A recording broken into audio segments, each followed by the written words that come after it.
మరి శ్యామల గారు అయితే జగన్మోహన్ రెడ్డి గారి దగ్గర మంచి మార్కులు కొట్టేశారు అనే వార్త అయితే బాగా చక్కర్లు కొడుతుంది.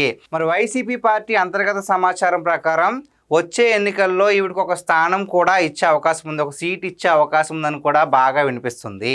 ఎందుకు అంటే వాళ్ళు చెప్పినట్లుగానే కూటమి ప్రభుత్వం ఏం చేసినా సరే వెంటనే ముందుకెళ్ళిపోయి ప్రతి విషయాన్ని కూడా అబద్ధమని చెప్పేస్తూ ప్రజలు బాగా ఇబ్బంది పడుతున్నారని చెప్పి మరీ ముఖ్యంగా పవన్ కళ్యాణ్ గారిని ఏదో విధంగా దూషిస్తుంది. కాబట్టి ఆవిడ వెంటనే జగన్మోహన్ రెడ్డి గారి కళ్ళలో పడ్డారు.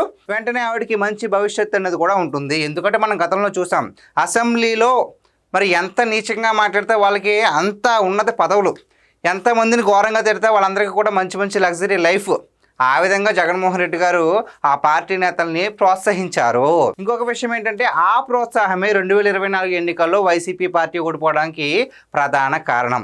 జగన్మోహన్ రెడ్డి గారే కనుక అప్పుడు ఎవరైతే తప్పుగా మాట్లాడారో వాళ్ళందరినీ ఖండిస్తే ఇప్పుడు వైసీపీ పార్టీ ఎంతలాగా మరీ అంత దారుణంగా ఓడిపోయే పరిస్థితి అయితే రాదని అభిప్రాయం. కేవలం వాళ్ళ దూషణ, వాళ్ళ భాష సంస్కారం పట్లే ప్రజలు ఆ విధమైన తీర్పిచ్చారనేది నా పర్సనల్ ఒపీనియన్.